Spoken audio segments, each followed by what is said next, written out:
Okay, so I wanted to upgrade the dash cam in my car. Well, I actually got a new car, so I wanted a new dash cam to go in my new car because I'd had the old one for years and I think I was about due a replacement. And particularly, I wanted a camera in the rear of the car as well as one facing forward. I didn't want to pay hundreds of pounds, and after doing my research, this decent little camera here, the Mini 0906, marketed by a company called Blue Sky C, comes from China, so it takes about 10 days to get to the UK and retails at about 85 to 90 pounds. They come in various guises. You can get them with a hardwire kit, you can get them with a free polarizing filter, which this one came with. You can get them with extra wires and so on and so forth, but generally about the same, about 85 to 90 pounds. So let's have a look, see what's in the box.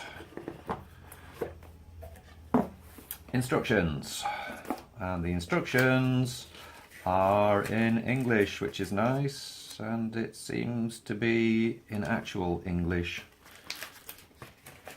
Plenty of diagrams.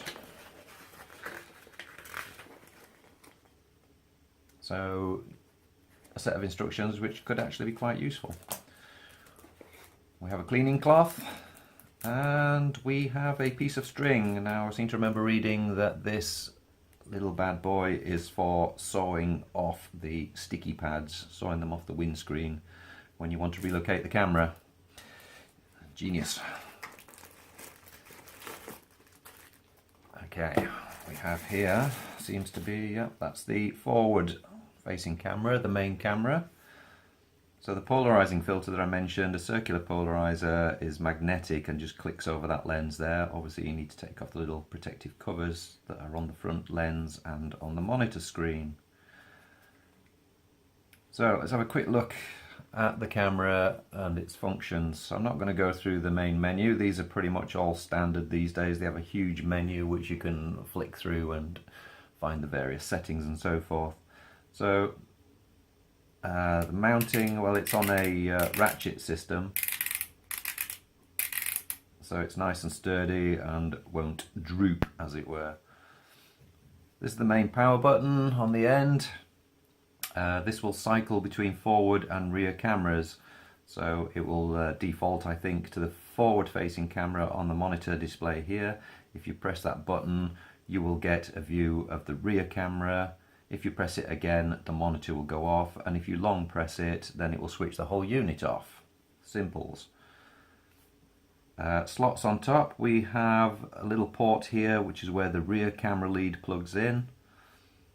A mini USB port. Underneath we have a HD port. I don't really know the use for them. I guess some people might use them. Personally, I just take the SD card out and put it into a card reader. This is a slot for the SD card. So apart from the main power button, we have just 3 other buttons. Now in main record mode, the top button will turn the microphone on and off. The center button will stop recording and restart it again. Obviously by default, when the power is applied, it will be recording. If you wanted to stop recording for any reason, you press the center button. And the bottom button there, that is to save the file that's currently being recorded. So you press that if there's an incident or a particularly nice view, whatever, that you want to keep and stop it from being overwritten. Now when you stop recording, it's no longer in record mode, obviously it's in playback mode.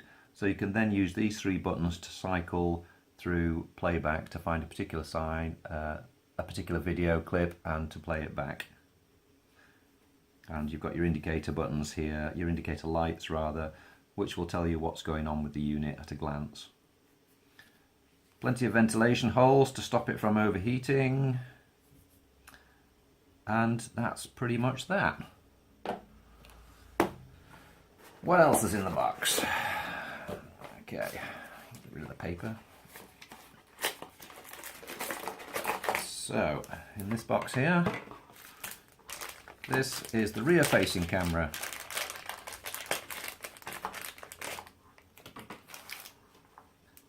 Nothing to it, excuse me.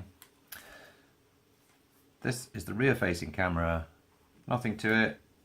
It rotates, not on a ratchet, but it looks like you can tighten it up there if need be, or loosen it, so that you can adjust it to get the best view. And that's got a sticky pad applied already. This is the mounting for the front camera, which I believe is also the GPS unit. 2 power slots. I guess you can plug it in whichever way you want that way. And that just clicks into there, and the camera is then powered from this little mounting here.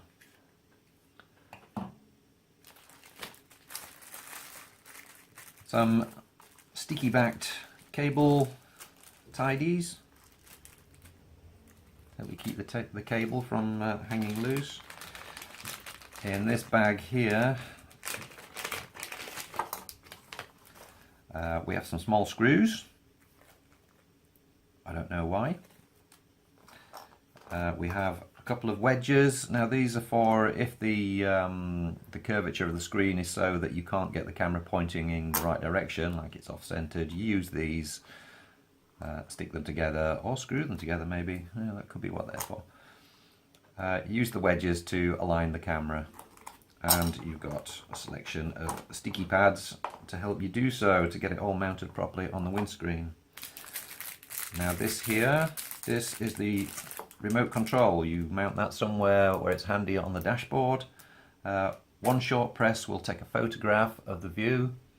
A longer press will lock the video currently being recorded so it's not overwritten. And it's got its own little sticky pad there to attach it to the dashboard. Handy little thing.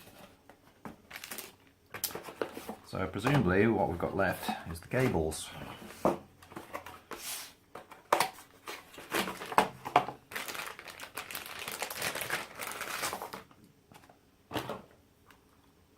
Cable for the forward camera. Looks a reasonable length. Your plug to go in your 12-volt socket, and I'll see that it's got a USB attachment there, so you can plug a USB cable in to charge your iPhone or whatever at the same time. That's a nice little touch. So this then is going to be the rear cable. Well, that isn't. That is. Little mini USB cable. Yeah, okay. And this is the cable for the rear camera. Should be nice and long to reach the back of the car. So if I can get the rear camera, that obviously plugs into there.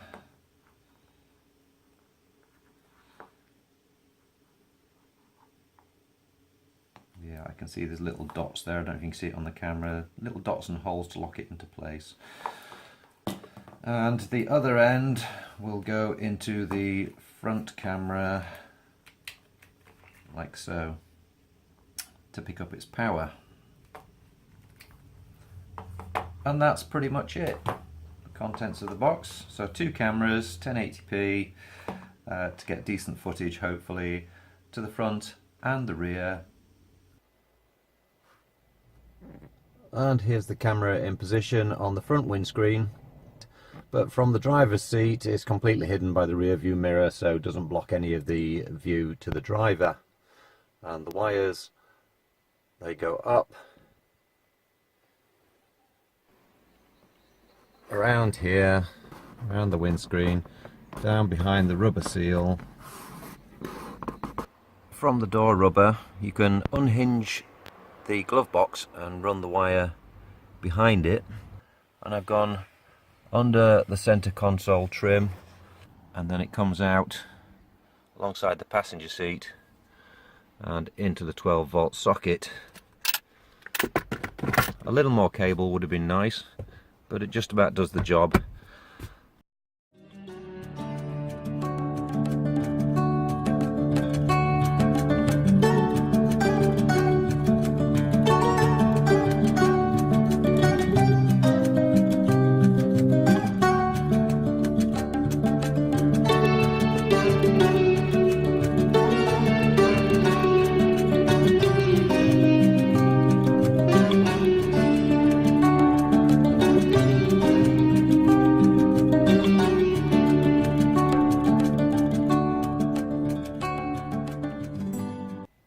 Now the wire for the rear camera is plugged into the front camera there, and it goes up again, tucked under the roof lining.